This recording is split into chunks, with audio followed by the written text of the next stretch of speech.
Hi! Welcome back and welcome sa mga bago. It's me, Nak. And of course, sa podcast na to, pag-uusapan natin ang buhay, from witchery, adulting, at kung saan man tayo mag-align. Ayan. So, of course, bago tayo mag-deep dive sa ating chika today, gusto ko lang basahin yung comment ng isang friend ko dun sa last video ko dun sa Minamalas Ka Ba. Ayan. Sabi niya dito, ako lang. Sabi ni at your VA77, sabi niya, claim, claim, claim. I love the tips on how to be abundant and manifest the best life. I've been practicing law of attraction since 2018 and I can say I got better at it slowly, one step at a time. Agree ako sa lahat ng tips, especially with the cleaning part. Kasi dust and dirt signifies bad energy. Need talaga malinis. Kaya kung messing space nyo, nako mga nakshi, maglinis ka na aba, 2026 na. Blessing to all of us, manifesting an awesome years and time forward. Thank you, Mima. Thank you din, Quinzel. I know, she's actually my friend, si Quinzel. And yeah, alam kong siya yun. Kasi, sinabi ko mag-comment siya. Charot, hindi. Joke lang. So, ayun. If, siya lang yung mababasa ko kasi siya lang naman yung nag-comment. So, kung gusto nyo mabasa ko din yung, kung meron man kayong gustong sabihin, i-comment niya lang. Tapos, syempre, babasahin na natin to. So, ayun. Thank you so much at VA. Quinzel na lang. So, thank you for sharing your thoughts. And, of course, gusto nyo ma-shoutout, alam niyo na, subscribe, comment, tapos, hit the notification bell para ma-update kayo kung may bago akong upload. Ayun lang. So, sorry. Ayan na. So, medyo nag-gaano pa tayo. So, eto na nga. Diba nga, Nakshi, alam nyo, may phase talaga sa buhay natin na feeling natin. Tayo yung problema na parang kahit anong ayos natin sa sarili natin, parang may kulang pa rin. Parang kahit anong effort mo, parang hindi siya sapat. Tapos, mapapatanong ka, ako ba yung mali? Parang may kailangan ba akong i-fix? Ba't parang hindi na ako nag-work kahit anong gawin ko? Pero ito yung plot twist, mga nakshi, hindi ikaw ang problema. Minsan kasi, sanay tayo i-blame yung sarili natin kasi mas madaling isipin na ako yung mali. Kesa tanggapin na baka yung paligid natin ang hindi aligned na, di ba, para sa atin. Alam mo yung phase na gusto mo na talagang mag-grow, hindi lang yung sinasabi mo ha, kundi yung ginagawa mo na talaga. Yung tipong nag-iiba ka na ng mindset, mas pinipili mo na yung sarili mo, mas nagsiset ka na ng boundaries, and of course, nag-invest ka na sa future mo. As in, yung ramdam mo na sa sarili mo na nag-level up ka na. Pero habang ginagawa mo yun, na napapansin ka na sa paligid mo, parang hindi sila sumasabay. Parang may resistance. Yung tipong pag may kunento ka about sa bago mong goal, hindi excitement yung nakukuha mo, kundi duda. Na tipong, sure ka ba dyan? Ang hirap naman yan. Dati ka rin namang ganyan na, diba? Minsan, pabiro, pero alam mo, ramdam mo, may something, tapos mapapansin mo pa, yung mga bagay na dati okay lang sa'yo, biglang hindi na. Yung mga usapan dati, masaya, biglang parang ang babaw na. Yung mga tao na dati, comfortable ka, biglang parang ang bigat na kasama. At doon ka mapapaisip na, ako ba yung nagbago?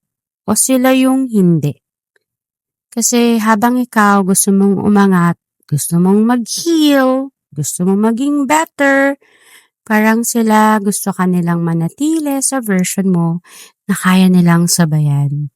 At hindi mo alam kung bakit. Pero minsan, parang kasalanan mo pa. Ikaw pa yung nahihiya, na gusto mong mag-grow, ikaw pa yung nag-a-adjust para lang hindi sila ma-off, ikaw pa yung nag-hold back. Kahit alam mong kaya mo pa sana. At dun mo na lang na-realize na hindi pala lahat sa paligid mo ready sa growth mo. May nabasa nga ako before. Sabi dun sa nabasa ko, every time I try to improve my life, The people around me makes me feel guilty for changing.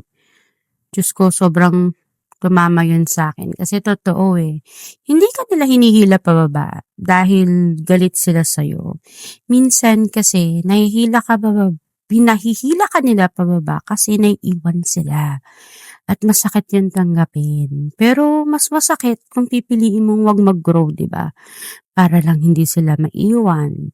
Saka yung feeling mo na gusto mong mag-level up, pero parang may humihila sa'yo pababa. Alam niyo, hindi kayo nag-iisa, Nakshi. At hindi ka masama kung pipiliin mong i-outgrow sila. So ngayon, kung napaisip ka na, oo nga, baka hindi ako yung problema. So ito yung number 1. Observe patterns, hindi excuses. Kung paulit-ulit kang nade-drain, nasasaktan o nade-down, hindi na yan coincidence. Pattern na yan. Number 2. Hindi ka laging kailangang mag-adjust. Hindi porket hindi nag-fit in, ikaw na agad ang mali. Baka hindi ka meant mag-fit kasi meant ka mag-stand out. O, diba? Number 3, change your environment kahit paunti-unti. Hindi mo kailangan biglang umalis agad, syempre. Pero, diba, small changes, less access, more boundaries, ayan, kahit paunti-unti lang, sobrang malaking shift na yan. Number 4, protect your energy like it's sacred. Hindi lahat kailangan mong i-entertain, hindi lahat kailangan mong patulan. Energy mo yan, Nakshi. Hindi yan siya unlimited, nakakaloka ka. Hindi yan, kundi, di ba, sa mga Unli Wings nga, may 1 hour, 2 hours lang kayo para kumain. So, save your energy. Nakakaloka ka. Number 5, choose alignment over comfort. Minsan, comfortable ka, pero stagnant ka na. So, minsan, mahirap umalis, pero doon ka naman mag-grow at mag-heal. O, diba? So, bago tayo magtapos, mga Nakshis, mag-1 card tarot reading tayo for today. Hi! So, 1 card tarot reading na tayo! So, syempre, eto na. Isa-shuffle ko lang para hindi naman mag-ano yung mga tao. Baka sabihin fake. Shuffle natin.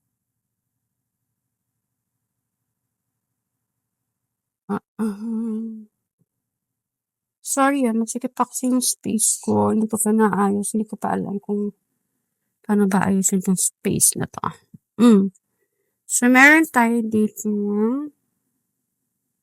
7 of Wands. Alam mo, masasabi ko siya na para siyang nasa tip number 4, yung protect your energy like it's sacred. Kasi if you can see, dito sa card kasi na to, may 7 of Wands na nakatutok lahat sa'yo. Pwede nating sabihin na itong 7 na to, maybe the people around you or maybe they are your community. Ito yung circle mo eh. Ito yung circle mo na medyo na-stress ka na parang sinasabi dito na, alam mo, hindi ka mag-grow, hindi ka, alam mo yun, yung parang lahat naka-point sa'yo, na tipong sinasabi na, lalaitin ka, pagtatawanan ka, minsan siguro sasabihin nila na, hanggang ganyan ka lang naman, sa start ka lang naman, or minsan kasi kapag umaangat na tayo, di ba, may mga tao na, hihilain ka nila pababa. So, ang sinasabi lang sa card na to is you have to protect yourself, protect your energy, na kahit anong gawin nila, siguro kung nung panahon iyakin ka, this time siguro you have to be stronger na din. You have to shield yourself na hindi dapat sa lahat ng sinasabi nila natatamaan ka, na aano ka, na alam mo yung lahat na lang ng sinasabi nila natatamaan ka, lahat parang emotional ka, wag ganon. So, you have to protect yourself.